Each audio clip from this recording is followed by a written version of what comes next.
ব্রাহ্মণবাড়িয়ায় জাতীয়তাবাদী তৃণমূল দলের জেলা কমিটির অভিষেক ও পরিচিতি সভা অনুষ্ঠিত। ব্রাহ্মণবাড়িয়া প্রতিনিধির তথ্যচিত্রে বিস্তারিত। শুনছিলেন সংবাদ শিরোনাম, এখন বিস্তারিত। কসবা টিভি। ব্রাহ্মণবাড়িয়ায় বাংলাদেশ জাতীয়তাবাদী তৃণমূল দলের জেলা কমিটির অভিষেক ও পরিচিতি সভা অনুষ্ঠিত হয়েছে। রবিবার বিকেলে জেলা পরিষদ মিলনায়তনে এই সভার আয়োজন করা হয়। অনুষ্ঠানে প্রধান অতিথি ছিলেন ব্রাহ্মণবাড়িয়া জেলা বিএনপির সাধারণ সম্পাদক সিরাজুল ইসলাম সিরাজ, সংগঠনের জেলা সভাপতি খালেদ হাসান টিপুর সভাপতিত্বে এবং সাধারণ সম্পাদক জামান ভুইয়া সঞ্চালনায়। অনুষ্ঠানে বিশেষ অতিথি হিসেবে উপস্থিত ছিলেন জেলা বিএনপির যুগ্ম সম্পাদক আলী আজ্জাম, সাংগঠনিক সম্পাদক আসাদুজ্জামান শাহিন, সদস্য আশরাফুল করিম রিপন, তৃণমূল বিএনপির কেন্দ্রীয় কমিটির সভাপতি হানিফ বেপারী, সিনিয়র সহসভাপতি নাসির উদ্দিন, যুগ্ম সম্পাদক জহিরুল হক চৌধুরী, সাংগঠনিক সম্পাদক শাহ আলম খান সহ অন্যান্য নেতৃবৃন্দ। অনুষ্ঠানে বক্তারা বলেন, তৃণমূল বিএনপি জনগণের অধিকার প্রতিষ্ঠায় বিশ্বাসী একটি রাজনৈতিক সংগঠন। এই দলের লক্ষ্য হচ্ছে সাধারণ মানুষের কণ্ঠস্বরকে রাজনীতির মূল ধারায় তুলে ধরা। বক্তারা আরও বলেন, দেশের বর্তমান রাজনৈতিক পরিস্থিতিতে তৃণমূল পর্যায়ের ঐক্যই হতে পারে গণতন্ত্র পুনরুদ্ধারের অন্যতম শক্তি। সভায় প্রধান অতিথি সিরাজুল ইসলাম সিরাজ বলেন, বর্তমানে কিছু রাজনৈতিক দল বিভিন্ন অফিস দখল করে ষড়যন্ত্রে লিপ্ত রয়েছে। তারা জনগণের ভোটের অধিকার কেড়ে নিয়ে এখন পিআর পদ্ধতিতে নির্বাচন চায়। এই দলগুলো এখন জনগণের কাছে গিয়ে আল্লাহ ওয়াস্তা ভোট চাই এমন অবস্থায় পৌঁছেছে, অথচ তারা নিজেরাই জনগণের অধিকার হরণ করেছে। তিনি আরও বলেন, আমাদের লক্ষ্য হচ্ছে তৃণমূলকে শক্তিশালী করা, কারণ জনগণই গণতন্ত্রের আসল উৎস।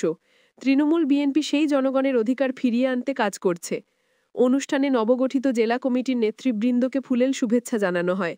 বক্তারা নতুন নেতৃত্বকে ঐক্যবদ্ধভাবে সংগঠনকে আরও গতিশীল করার আহ্বান জানান। ফারজানা রশিদ ঢালি, কসবা টিভি নিউজ।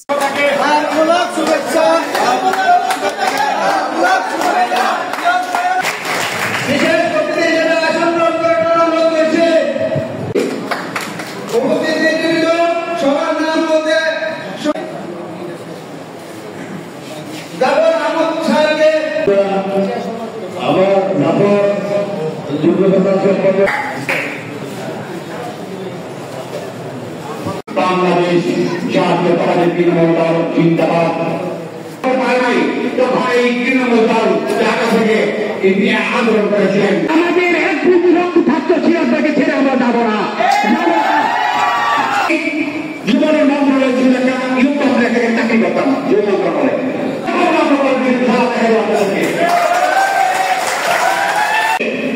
আমি মনে করি আপনাদের একটি ক্লিয়ার মেসেজ থাকতে হবে, ক্লিয়ার বার্তা।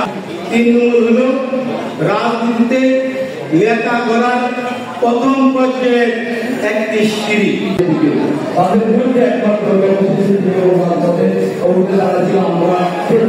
আমাদেরকে বিভিন্নভাবে পরাস্ত করার জন্য ষড়যন্ত্র করছে। তারা বিভিন্ন অফিস আদালত তাদের লোক দিয়ে পোস্টিং দিয়ে দখল করে নিচ্ছে। পক্ষান্তরে আমরা কি করছি? আমরা কিন্তু এইদিকে নজর দিচ্ছি না। আমরা এদিকে নজর দিতে হবে, তাদেরকে খেয়াল রাখতে হবে। তারা আজকে দেশকে অস্থিতিশীল পরিস্থিতি তৈরি করতে চায়। তারা অস্থিতিশীল পরিস্থিতি সৃষ্টি করতে চায়। এই কারণে তারা পেয়ার পদ্ধতি চায়, নির্বাচনে পেয়ার পদ্ধতি চায়।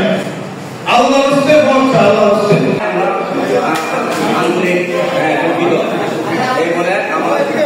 হৃদয়ের কসবা টিভি। কসবা টিভির সাথে থাকুন, কেটিভিকে লাইক, শেয়ার, কমেন্ট করুন। শুনছিলেন বিস্তারিত। কসবা টিভি।